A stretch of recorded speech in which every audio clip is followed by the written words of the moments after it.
देशले धान्न नसक्ने बुझ्नुभयो यो बोझिलो शासन व्यवस्था बिल्कुलै यो राष्ट्रलाई नोक्सानदायी छ, देश असफल हुन्छ र राष्ट्र नरहनु भनेको दुर्भाग्यपूर्ण अवस्था हुन्छ। तपाईँहरूलाई चुनौती हुन्छ, भोलिका हाम्रा भाग्य र भविष्य, हाम्रा सन्ततिहरूले हामीलाई प्रश्न उठाउने कुरा आउँछ। अब यो संविधान र यो अहिलेको सत्ता नेपाली जनताको हितमा छैन र यो हितमा नभइसके पछाडि यो मृत अवस्थामा भएको चिजलाई यसलाई बचाइराख्नुपर्छ, अब यसलाई संरक्षण गर्नुपर्छ भन्न खोजियो भने थप द्वन्द्वमा जान सक्ने सम्भावना हामीले नजिकबाट निहालिरहेको अवस्था छ। यसले नेपाली राष्ट्र र नेपाली जनतालाई दुःख दिने सिवाय के पनि छैन। अब यी शासकहरूबाट यिनका यी नेता, यो नीति र यिनका नियत माथि नै नेपाली जनताले शङ्का गरिसकेको अवस्था छ र हामीले भनेको कुराहरू सिद्ध भएका छन्। त्यसकारण यो संविधान नै तपाईँको विस्थापित गरेर अब नेपालको निर्माता शक्ति नेपाली राजालाई पुनर्स्थापित गर्न आवश्यक छ र राजा सहितको सम्पूर्ण राजनीतिक शक्तिहरू, पोलिटिकल एक्टरहरू एक ठाउँमा आएर यो देशको मूल समस्याको पहिचान गर्नुपर्ने आवश्यकता छ। आज चाहिँ मुलुकको यति अस्तव्यस्त समस्याहरू सम्बोधन नगर्ने र खालि संसद पुनर्स्थापना गर्ने, संसद चाहिँ विघटन गर्ने र चाहिँ विभिन्न खालको चाहिँ यो नाटकीय ढङ्गबाट जुन खालको चाहिँ परिस्थितिहरू जन्मिरहेको छ, यो मुलुकको हितमा छैन। यो मुलुक त्यो अवस्थाबाट अगाडि जान सक्दैन। तर कमजोरीलाई सुधार गर्ने प्रक्रिया हुन्छ, मनसाय चाहिन्छ र जब सत्तामा तपाईँले इमान्दार मान्छेहरू जान सक्दैनन्, दक्षहरू जाँदैनन्, त्यो अवस्थामा करप्सन भन्दा त विकल्पै छैन। त उनीहरू त अहिले तपाईँको अहिलेको अवस्था भनेको त देश लुटिएको अवस्था छ। हेर्नुहोस्, अहिले मेलम्चीकै हेर्नुभयो, किन त्यो मेलम्चीको काम कम्प्लिट भएकै छैन, त्यहाँ उद्घाटन गर्नुपर्ने कारण किन? यो व्यवस्था र यो संविधान नेपाली जनताको हितमा छैन भन्ने कुराको आवाजहरू हामीले लामो समयदेखि सडकबाट हामीले बोल्दै आयौँ र विभिन्न ढङ्गबाट धेरै खालका चाहिँ बुद्धिजीवीहरूले पनि यी विषयमा कुरा उठान गरेकै तपाईँहरूले पनि देख्नुभएकै हो। तर यो पछिल्लो घटना जुन घटना भयो, यो एउटा पूर्ण रूपमा मुलुक असफलतातिर चाहिँ अगाडि उन्मुख भएको भन्ने परिस्थिति बनेको छ र यो संविधान पनि तपाईँको एक किसिमले ह्याङ भयो। हेर्नुहोस्, यो संविधान ह्याङ भयो, संविधान कार्यान्वयन हुन सक्दैन भनेर हिजो हामीले जो भनेको हो त्यो ठहर भएको छ। यो दुर्भाग्यपूर्ण अवस्था छ र यतिखेर शासन सत्तामा बस्नेहरूले हिजो हामीले भनेको थियौँ कि निषेध र विभेदको चाहिँ राजनीति तपाईँहरू गर्दै हुनुहुन्छ। यो भनेको लोकतान्त्रिक परिपाटी होइन। संसद भङ्ग हुँदै गर्दाखेरि लगभग संविधान पूर्ण रूपमा समाप्त भयो र यसबाट अब नेपाली जनताले चाहिँ यो जीवित हुँदैन, यो जीवित संविधान भयो भने पनि यसबाट चाहिँ नेपाली जनताले सुख समृद्धिका कुरा गर्न खोजियो भने यो सम्भव छैन। यो संविधान पूर्णतया असफल भयो भन्ने कुराको हामी निष्कर्षमा छौँ। 7-8 वर्षसम्म मुलुकलाई चाहिँ सङ्क्रमण कालमा राखेर बनाएको संविधान, यसले राष्ट्रिय क्षति त भयो, तर हामीले भनेको थियौँ कि यो संविधान संसारको कुनै पनि सिद्धान्तसँग मेल खाँदैन। न यो संसदीय व्यवस्थासँग मेल खान्छ, न यो राष्ट्रपतीय प्रणाली जस्तो चाहिँ सिस्टममा मेल खान्छ। यो एउटा चाहिँ तपाईँको चाहिँ विभिन्न कुराहरू चाहिँ मिसाएर यो एउटा चाहिँ तपाईँ वर्णसङ्कर तरिकाको बनाइएको थियो र यसले एउटा सिद्धान्तमा काम गर्दैन। यो चाहिँ तपाईँको चाहिँ यसले चाहिँ यो संविधानले चाहिँ समस्या मात्रै पैदा गर्छ। यो स्थिरतातिर होइन कि अस्थिरतालाई पनि चरमचुलीमा पुर्याउँछ भनेर जो हामीले भनेको थियौँ त्यो एक गरेर प्रमाणित हुँदै आएको छ कि एउटा समय आइसके पछाडि यो तासको महल जस्तो यो गार्लाम गुर्लुम भत्किनेवाला छ भनेर हामीले समीक्षा गरिरहेका थियौँ। आखिर त्यही हुन पुग्यो आज। त्यसको कारणले अहिले मैले अघि पनि भने समर्थन वा यसको पक्षमा केही वकालत गरिराख्नु जरुरी छैन। जनबलको ठाउँमा धनबल र डनबल प्रयोग हुन्छ। रक्सी मासु खुवाएर जनतालाई चाहिँ तपाईँको भएर त्रासमा पारेर चुनाव जित्ने प्रक्रिया छ। निर्वाचन आयोग तपाईँको चाहिँ निष्पक्ष छैन, बुझ्नुभयो। त यो सब परिस्थितिले चाहिँ तपाईँको यहाँ त तपाईँको चाहिँ यो जुन अहिले जो निर्वाचित भएर आएका छन् त्यो को निर्वाचित भएर आएको छ? सरसरी हेर्नुहोस् त, काला ठेकदारहरू, जङ्गल माराहरू, ब्याङ्क माराहरू, जग्गा अतिक्रमण गर्नेहरू, बुझ्नुभयो, भ्रष्टाचार गर्नेहरू, त्यो बाहेक हाउसमा को देख्नुहुन्छ त? यो संविधानको जुन ढङ्गको अहिलेको चाहिँ यसलाई च्यात्ने काम गरियो, यो एकचोटि भत्किन्छ, यो सिद्धिन्छ, यो समाप्तितिर छ भन्ने कुराको हाम्रो निर्क्यो आजको न्यायालयले निर्णय गरेको विषयलाई हामीले नजिकबाट त्यही ढङ्गले मूल्याङ्कन गरेका छौँ। प्रधानमन्त्रीको विपक्षमा जो नामहरू आइरहेछ नि, तपाईँको शेरबहादुर देउवा हेर्नुहोस्, तपाईँको चाहिँ माधव नेपाल हेर्नुहोस्, प्रचण्ड बाबुरामको त कुरा गर्ने साथै छैन। यी सबै पात्रहरू ओलीभन्दा पनि कुपात्र छन्। अब निकास के हो भने तपाईँको 146 सांसद बोकेर शेरबहादुर सत्तामा जानु अथवा चाहिँ त्योभन्दा कम बहुमत अथवा त्योभन्दा 2-4 सिट माथि राखेर केपी ओली सत्तामा जानु, यो दुइटै कुरा अर्थहीन कुरा हो। यतिखेर हाम्रो बिचमा हुन्छ प्रेममा, यतिखेर एकातिर हुनुहुन्छ भने शेखरजङ रायमाझी जो पुनस्थानवादी शक्ति केन्द्रका अध्यक्ष हुनुहुन्छ भने अर्का व्यक्तित्व हुनुहुन्छ यतिखेर हाम्रो बिचमा हुनुहुन्छ शिवसेना नेपालका सहअध्यक्ष दिनेश कडेल, जसो विभिन्न किसिमका राजनीतिक विषयवस्तु राष्ट्रवादी चिन्तनसँग रहेर उहाँको खरो प्रस्तुति उहाँहरूको रहने आउनु भएको छ। र यही बिचमा आज सम्मानित सर्वोच्च अदालतले प्रधानमन्त्री केपी शर्मा ओलीले 27 गते उहाँले चाहिँ मन्त्री परिषदको जुन पुनर्गठन गरी विस्तार गर्नुभएको थियो त्यसमध्येमा आज सम्मानित सर्वोच्च अदालतले अवैधानिक छ र संविधानमा त त्यो गलत छ भनेर आज आदेश जारी गरेको छ र अन्तरिम आदेश जारी भइसकेको छ। त्यसैको क्रममा रहेर यसबाट 21 जना मन्त्रीहरूलाई आज बिदाय दिएको छ र यसले अब 5 जना मन्त्रीबाट मन्त्रीमण्डल सञ्चालन भएको छ। हो, यिनै विषयको सेरोफेरोमा रहेर हामी कुराकानी गरेछौँ। दुवैलाई स्वागत छ कार्यक्रममा। धन्यवाद। र हामीले यतिखेर सबभन्दा सुरु गरौँ, मैले यतिखेर शेखरजङ रायमाझीबाट सुरु गरेँ। प्रधानमन्त्री केपी शर्मा ओलीले यतिखेर मन्त्री परिषद जेठ 21 गते र 27 गते विस्तार गर्नुभएको मधेसवादी दलका नेताहरू र आफ्नै दलका केही नेताहरूलाई लिएर गर्नुभएको मन्त्री परिषद विस्तारलाई आज अदालतले बदर गरिदिएको छ। यसलाई कसरी लिनुभएको छ? प्रश्नलाई धन्यवाद छ। मूलभूत कुरो चाहिँ के छ भन्नु होला भने यतिखेर प्रधानमन्त्री, राष्ट्रपति, विपक्षका नेताहरू, दलहरू कसैले पनि संविधान प्रोपरली मानेको अवस्था छैन र झन् प्रधानमन्त्रीले त योभन्दा अगाडि पनि पुनर्स्थापना गरिदियो अदालतले, त्यहाँ पनि तपाईँको चाहिँ संविधानभन्दा बाहिर जानुभएको छ र अहिले पनि संविधानभन्दा बाहिर गएको ठहर भयो। र मुख्य कुरो के छ भन्नु होला भने यतिखेर गणतन्त्र भनेको चाहिँ विधि र विधान अनुसार नहिँड्ने, एउटा चाहिँ तपाईँको जबरजस्ती शासन गर्ने भन्ने जो हामीले हिजो आरोप लगाएको थियौँ त्यो आरोप सिद्ध भएको छ।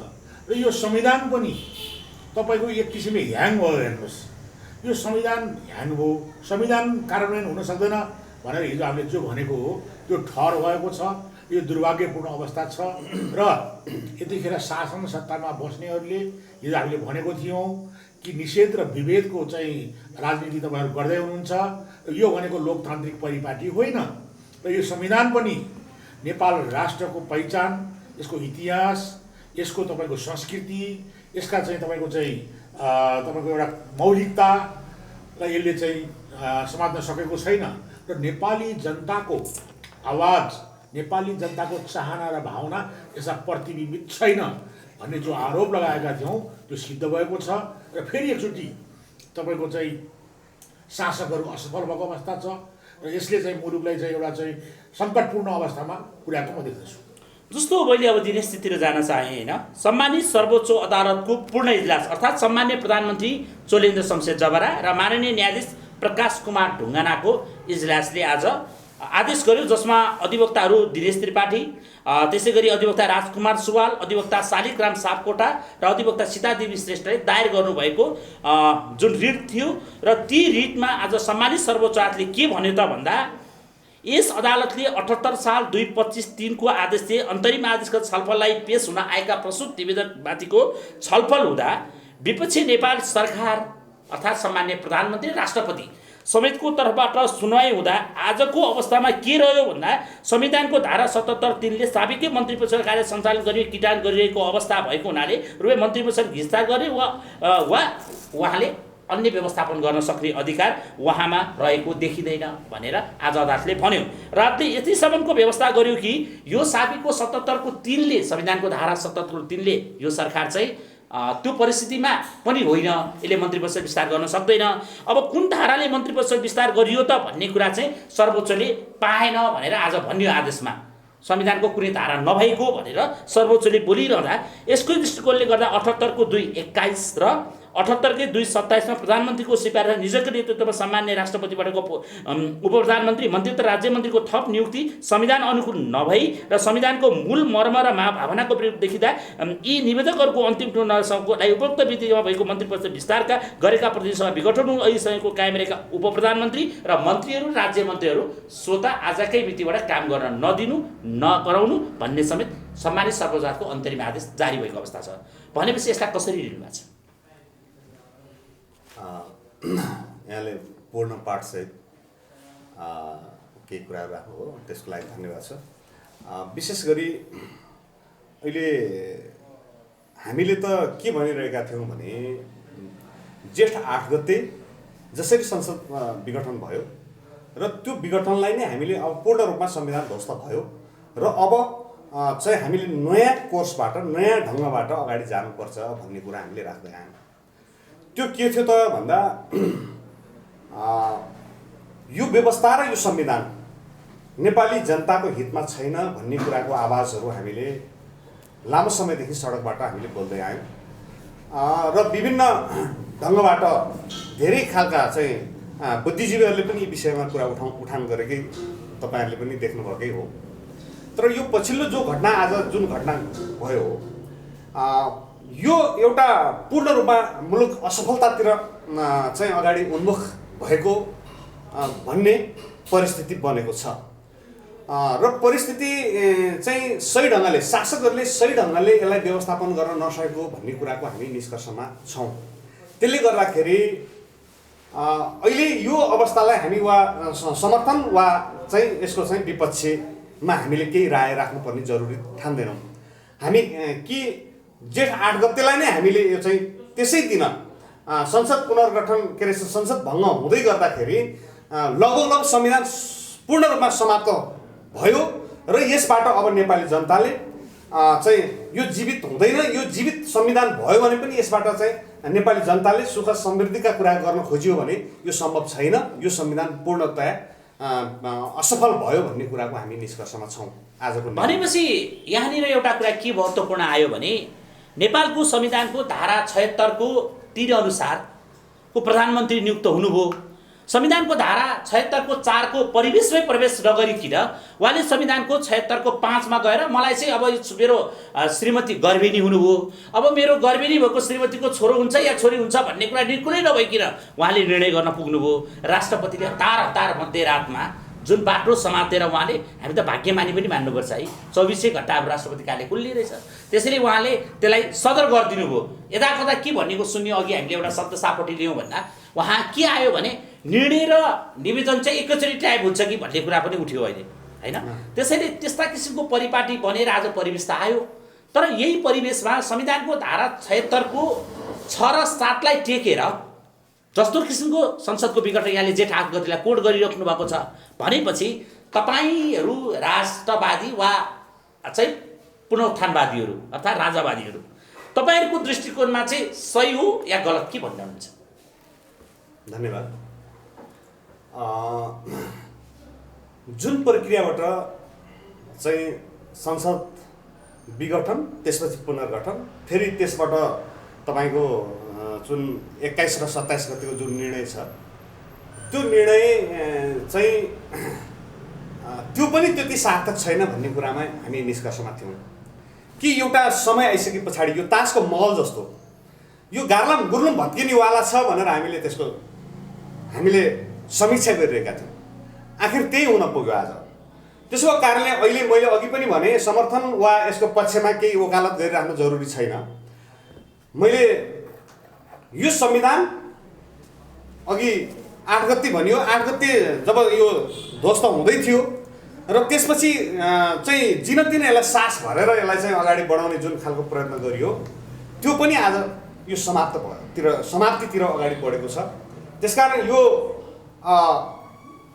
कानुन नै शिथिल भएको अवस्था, कानुनमै त्यो खालको त्रुटि भएको अवस्था, डबल स्ट्यान्ड कुरा गर्न मिल्ने त्यस्तो खालको चाहिँ त्यो खालको वातावरणको कारणले चाहिँ यो परिस्थिति आयो र यो परिस्थिति आज आम नेपाली जनता दुखित छ। किनभने अस्थिर सरकार जति बेला यिनीहरू आफ्नो आन्तरिक द्वन्द्व, आन्तरिक लडाइँ, आन्तरिक झाइ झगडाको कारणले आज मुलुक यत्रो महामारीको अवस्थामा जनताहरूले के खान पाएन भनेर कसैले त्यसको एउटा अभिभावकत्व कसैले चाहिँ त्यसको अभिभावकत्वको जिम्मेदारी कसैले लिन सकेन। सँगसँगै यत्र महामारी सँगसँगै बाढी पहिरोको कुराहरूले पनि हामी चाहिँ आज पुरै नेपाली जनताहरू दुखित अवस्थामा छ।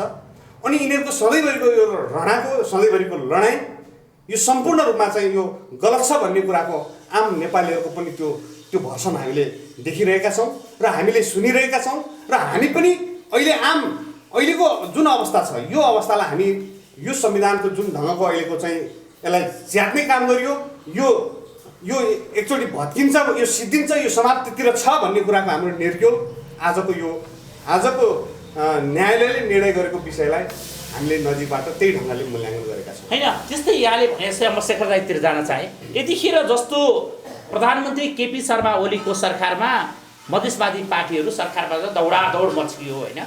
अब नेपालको राजनीतिक परिवेशमा हेर्ने हो भने अस्तिसम्म हामी दीपक मनाङ्गे गण्डकी प्रदेशका मन्त्री एकाध दिनका भयो भनेर व्यङ्ग्य गर्थे केही मान्छेले होइन।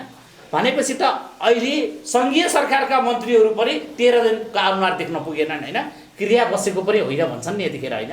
तर यहाँहरू त अहिले जस्तो मैले दिनेशजीको शब्द सापटी लिएर भने नेपालको संविधान नष्ट भइरहँदा 72 को संविधानमाथि तपाईँ त खुसी हुनु होला है। अब यस्तो देशले दुःख पायो त्यो एउटा पक्ष छ होइन। मुलुकको अरबौँ रुपियाँ खर्च गरेको संविधान 7-8 वर्षसम्म मुलुकलाई चाहिँ सङ्क्रमण कालमा राखेर बनाएको संविधान, यसले राष्ट्रिय क्षति त भयो। तर हामीले भनेको थियौँ कि यो संविधान संसारको कुनै पनि सिद्धान्तसँग मेल खाँदैन, न यो संसदीय व्यवस्थासँग मेल खान्छ, न यो राष्ट्रपतीय प्रणाली जस्तो चाहिँ सिस्टममा मेल खान्छ। यो एउटा चाहिँ तपाईँको चाहिँ विभिन्न कुराहरू चाहिँ मिसाएर यो एउटा चाहिँ तपाईँ वर्णसङ्कर तरिकाको बनाइएको थियो र यसले एउटा सिद्धान्तमा काम गर्दैन। यो चाहिँ तपाईँको चाहिँ यसले चाहिँ यो संविधानले चाहिँ समस्या मात्रै पैदा गर्छ, यो स्थिरतातिर होइन कि अस्थिरतालाई पनि चरमचुलीमा पुर्याउँछ भनेर जो हामीले भनेको थियौँ त्यो एक गरेर प्रमाणित हुँदै आएको छ। र जहाँसम्म तपाईँले दीपक मनाङ्गेहरूको कुरा गर्नुभयो कि हामीले त हिजोदेखि भनिरहेको थियौँ जुन व्यवस्थामा जुन प्रणालीमा उम्मेदवार किन्नुपर्छ, उम्मेदवारीको लागि चाहिँ पैसा दिएर उम्मेदवारी किन्नुपर्छ, जनबलको ठाउँमा धनबल र डनबल प्रयोग हुन्छ, रक्सी मासु खुवाएर जनतालाई चाहिँ तपाईँको भएर त्रासमा पारेर चुनाव जित्ने प्रक्रिया छ। निर्वाचन आयोग तपाईँको चाहिँ निष्पक्ष छैन, बुझ्नुभयो। त यो सब परिस्थितिले चाहिँ तपाईँको यहाँ त तपाईँको चाहिँ यो जुन अहिले जो निर्वाचित भएर आएका छन् त्यो को निर्वाचित भएर आएको छ सरसरी हेर्नुहोस् त, काला ठेकदारहरू, जङ्गल माराहरू, बैंक माराहरू, जग्गा अतिक्रमण गर्नेहरू, बुझ्नुभयो, भ्रष्टाचार गर्नेहरू, त्यो बाहेक हाउसमा को देख्नुहुन्छ त?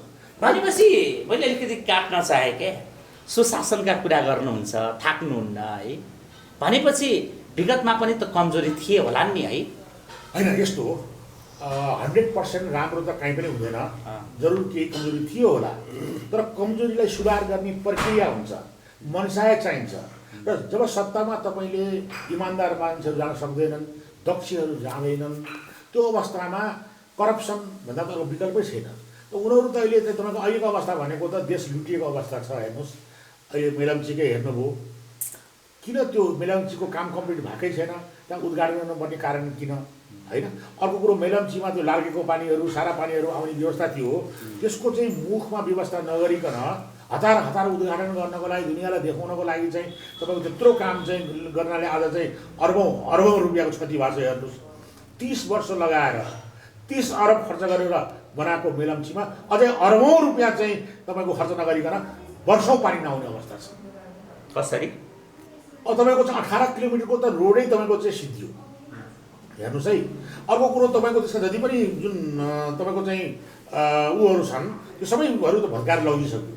अब त खालि एउटा चाहिँ त्यो सुरुङ मात्रै बाँकी छ।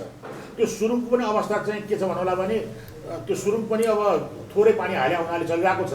त्यो फुल फ्लेजमा पानी हाल्दाखेरि त्यसले थाम्न सक्ने हो कि नसक्ने भन्ने शङ्का चाहिँ अझै पनि अलिकति मैले कुरा बुझिनँ क्या। तपाईँले गएको असार 1 गते चाहिँ मेलम्चीको पानी काठमाडौँ नआउने भनेर बिहानै रोकिसकेको अवस्था थियो। त्यो घटना भयो, साँझ पखको घटना थियो। त्यो लार्किङ खोलाकोमा पहिरो गयो, पहिरो गइसकेपछि खोला बन्द भयो, खोला बन्द भएपछि पहिरोसँगै आएको पानीले मेलम्चीको पानी ल्याएपछि बनेका यो भूमाफिया भन्दा पनि यी भूउत्खलनहरूले चाहिँ हजारौँ लाखौँ टिप त्यहाँबाट गिटी बाल्न उचाले, त्यसको खाल्टोमा पानी आएर आयो र मेलम्चीको अरू भाग नभएर पानी जानेको एउटा ड्यामको भाग मात्र भत्किएको स्थिति हो त्यहाँ फिल्डमा। र यहाँलाई कसरी यस्तरी परिवेश आयो होइन? त्यसैले अब यो मेलम्चीको कुरामा प्रधानमन्त्रीले हतार उद्घाटन गरेका भन्ने कुरा त प्रमाणित भइसकेको छ होइन? उहाँलाई त धेरै हतार हुन्छ उहाँलाई, चाहे त्यो अन्तर्राष्ट्रिय सम्मेलन केन्द्रको अहिले जुन गोदावरीमा बनिरहेको छ त्यसको उद्घाटन गर्नुभयो, अहिले पानी त ओसारेर बाहिर फालेर भ्याइएन, पानी चुहिएर होइन? अब उहाँले धर्रा उद्घाटन गर्नुभयो, अबको 1 वर्षमा पनि धर्रा चल्ने हो कि होइन त्यो पनि थाहा छैन। त्यसैले गर्दा यी सबै चिजहरूले चाहिँ के बुझियो त भन्दाखेरि चाहिँ हामीले चुनेर पठाएका जनप्रतिनिधि प्रधानमन्त्री केपी शर्मा ओली साँच्चै सस्तो भएछन् है। बिल्कुल, त्यो प्रधानमन्त्री मात्रै होइन, प्रधानमन्त्रीको विपक्षमा जो नामहरू आइरहेछ नि, तपाईँको शेरबहादुर देउवा हेर्नुहोस्, तपाईँको चाहिँ माधव नेपाल हेर्नुहोस्, प्रचण्ड बाबुरामको त कुरा गर्ने साथै छैन। यी सबै पात्रहरू ओलीभन्दा पनि कुपात्र छन्, ओलीभन्दा पनि हरामी। भनेपछि अहिले संविधानको धारा 76 को 6 र 7 लाई टेकेर प्रधानमन्त्रीको सिफारिसमा मध्यरातमा राष्ट्रपति विद्यादेवी भण्डारीले चाहिँ संसदको विघटन गर्नुभयो होइन? म यता धीरे जान चाहिरहेको छु। यो परिवेशमा अब मलाई अलिकति नबुझेको क्या, मैले अलिक बुझ्दिनँ यस्तो कुरामा होइन, तपाईँहरूसँग जान्न चाहेँ। जसरी उहाँले भने जस्तै परिवेशमा रहेर भन्ने हो भने अब संसद पुनर्स्थापना भयो भने के अब संविधान त नेपालका दलहरूले वैकल्पिक सरकार दिन सक्छन् त दिसे? अब यसमा चाहिँ के हो भने तपाईँको आजसम्मको प्र्याक्टिस तपाईँ हामीले मजासँग देखिराखेका छौँ, भोगिराखेको अवस्था छ। अब फेरि बन्ने संसद फेरि पुनर्स्थापना हुने अथवा चाहिँ त्यो पुनर्स्थापित संसदले फेरि चाहिँ मार्ग प्रशस्त गर्ला भन्ने कुरा हामीले अहिले विश्वास गर्ने आधार समाप्त भएको छ। त्यसो भएको हुँदाखेरि हामीले चाहिँ के भनिरहेछौँ, अब मार्ग प्रशस्तको एउटा बाटो के हुनसक्छ भन्दा राष्ट्रिय सहमतिको सरकार गठन गर्ने र मुलुकलाई एउटा निकास दिने ढङ्गबाट हामीले सोच्नुपर्छ। यदि साँच्चीकै अब राजनीति गर्ने फेरि पुनः अभिष्ट पुरा गर्ने चाहना राख्ने हो भने त्यो परिस्थितिलाई नजिकबाट निहाल्ने हो भने त्यो राष्ट्रिय सहमतिको सरकारभन्दा अरू विकल्प देखिँदैन। त्यसो हुँदा म के भन्न चाहन्छु यहाँको मिडियाबाट भन्दा कि आन्तरिक द्वन्द्वमा फसेको यत्रो चपेटामा फसिरहेका जो यो सत्तालाई उपयोग गर्न चाहन्छ, ऊ निरन्तर आफ्नो जीवनकालभरि ऊ बाँचुन्जेल यो सत्ताबाट बाहिरिन चाहन्न। उसलाई त्यो सत्ता मोह छ, जसको कारणले आज नेपाली जनता सिङ्गो मुलुक अनिर्णयको बन्दी बनिरहेको अवस्था छ। त्यसले गर्दाखेरि त्यो संसद पुनर्स्थापना हुनु वा नहुनु कुनै अर्थ छैन र त्यो अवस्थामा हामीले भन्नै पर्छ यी यावत समस्याहरू आज चाहिँ मुलुकको यति अस्तव्यस्त समस्याहरू सम्बोधन नगर्ने र खालि संसद पुनर्स्थापना गर्ने, संसद चाहिँ विघटन गर्ने र चाहिँ विभिन्न खालको चाहिँ यो नाटकीय ढङ्गबाट जुन खालको चाहिँ परिस्थितिहरू जन्मिरहेको छ यो मुलुकको हितमा छैन। यो मुलुक त्यो अवस्थाबाट अगाडि जान सक्दैन। त्यसकारणले संविधानको धारा 76 को 1 अनुसारको यो बहुमतको सरकार त अब हुने कुरो भएन। संविधानको धारा 76 को 2 अनुसारको पनि यो सरकार भएन। अब संविधानको धारा 76 को 3 अनुसारको सरकार फेरि पनि भन्छ। किन भन्दा यतिखेरको अवस्थामा चाहिँ जुन 146 जना सांसद बोकेर मान्य शेरबहादुर देउवा सर्वोच्च जानुभएको छ, यदि प्रतिनिधि सभा पुनर्स्थापना भयो भने फेरि पनि केपी शर्मा ओली नै सबभन्दा ठुलो दलको नेता। त्यो परिवेश छ, किनकि उहाँलाई सही गरेर जानुभएका 23 जना मान्य सांसदहरूको त बादल कुमार लगायतका सांसदको पद त पार्टीले खाइदिन्छ होइन? भनेपछि केपी शर्मा फेरि 30 दिनपछि फेरि उहाँ चुनावमा जान खोज्नुहुन्छ भनेपछि तपाईँकै भाषालाई मैले शब्द सापटी लिएँ भने अब यसको निकास चाहिँ के हुन्छ प्रश्न भनिदिनुहोस्। अनि अब निकास के हो भने तपाईँको 146 सांसद बोकेर शेरबहादुर सत्तामा जानु अथवा चाहिँ त्योभन्दा कम बहुमत अथवा त्योभन्दा 2-4 सिट माथि राखेर केपी ओली सत्तामा जानु, यो दुइटै कुरा अर्थहीन कुरा हो।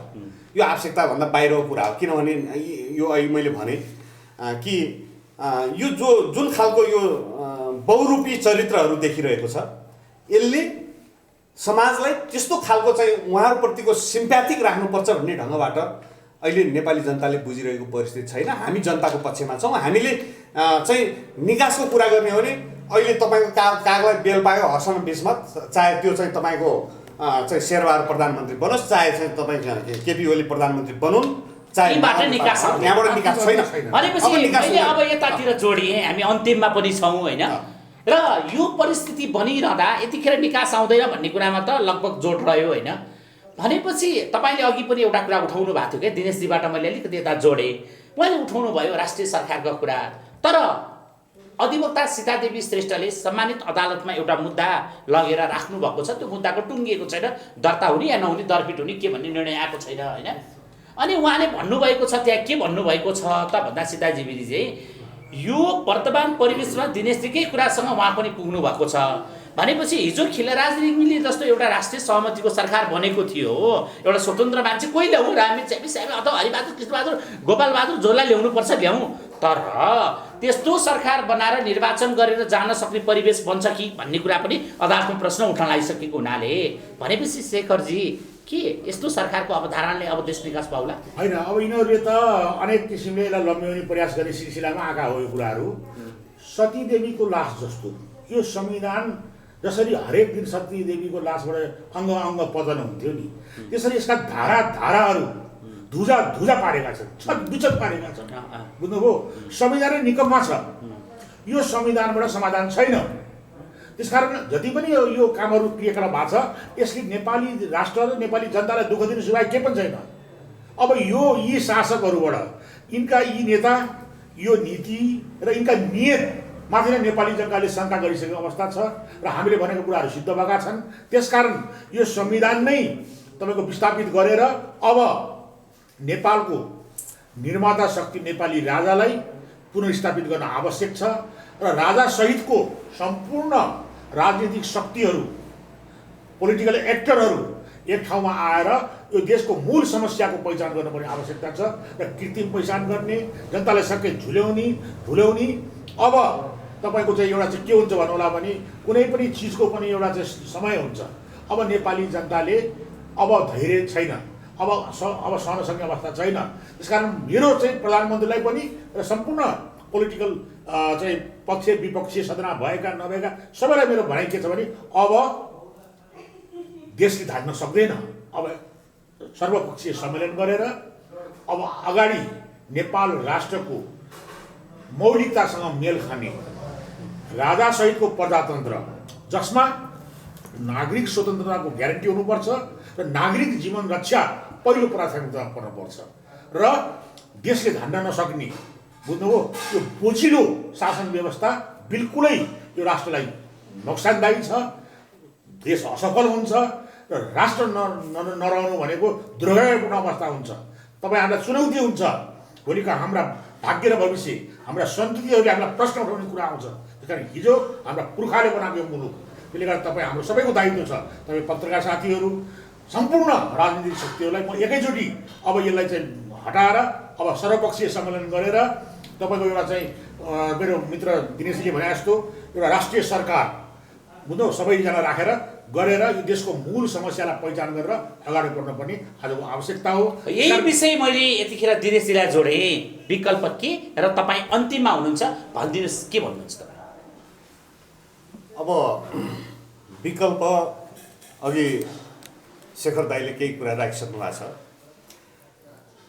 हामी एकछिन राष्ट्रिय सहमतिको कुरा गरिरहेछौँ, तर राष्ट्रिय सहमतिमा पनि हामीले भन्यौँ विभिन्न राजनीतिक पार्टीहरू, विभिन्न चाहिँ सम्पूर्ण चाहिँ जुन खालको चाहिँ राजनीतिक संरचनाहरू छ सबैसँग समन्वयात्मक ढङ्गबाट यसलाई अगाडि बढाउने भन्ने कुरा उहाँले लगभग राखिसक्नु भएको छ। तर यो त आजसम्मको परिस्थितिमा मात्रै हो।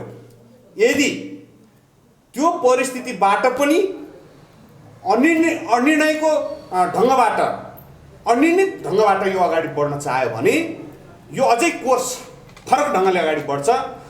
त्यो कोर्स के हो भनिहाल्नुहुन्छ यहाँले, मैले समग्रमा एन्सर दिन्छु। कि त्यो कोर्स के हो त भन्दा अब यो संविधान र यो अहिलेको सत्ता नेपाली जनताको हितमा छैन र यो हितमा नभइसके पछाडि यो मृत अवस्थामा भएको चिजलाई यसलाई बचाइराख्नुपर्छ, अब यसलाई संरक्षण गर्नुपर्छ भन्न खोजियो भने थप द्वन्द्वमा जान सक्ने सम्भावना हामीले नजिकबाट निहालिरहेको अवस्था छ। त्यसो भएको हुनाले अहिलेसम्म त राष्ट्रिय सहमतिको कुरा गरिरहेकै परिस्थिति छ, तर त्योभन्दा थप अगाडि जानु पर्यो भने अहिले मैले भने जस्तै विषय परिस्थितिहरू गम्भीर रूपमा अगाडि बढ्नेवाला छ। त्यो कुरा म यहाँको मिडिया मार्फत राख्न चाहन्छु। निश्चय नै दर्शकबिन यतिखेर हाम्रो बिचमा रहेर दिनेश कणेलजी र शेखरचन्द्र रायमाझीले राख्न चाहन्छु कि 72 को संविधान असफल भइसकेपछि हामीले एउटा मध्यमार्गी बाटोको रूपमा 72 सालमा को संविधानमा भएका जनअधिकारहरूलाई कायम राखेर 2047 सालको संविधानलाई अगाडि बढाउनु पनि उपयुक्त हुन्छ मैले देखेको छु र त्यो संविधानलाई कायम गर्यो भने प्रजातन्त्र पनि रहने, राज संस्था पनि रहने, हिन्दू पहिचान पनि रहने, त्यो अवस्था रहन्छ। यदि त्यो अवस्था पनि नरहने अवस्था आएर बलजफ्तीमा चाहिँ तपाईँको जान्छ भने जनताले प्रतिरोध गर्छ।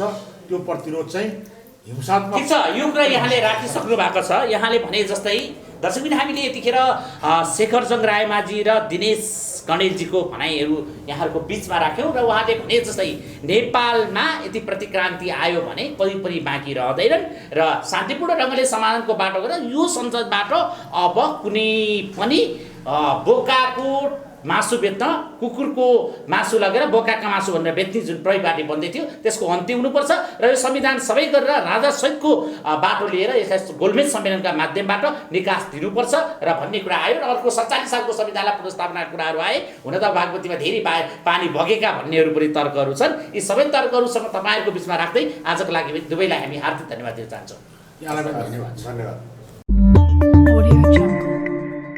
समाजको आवाज.com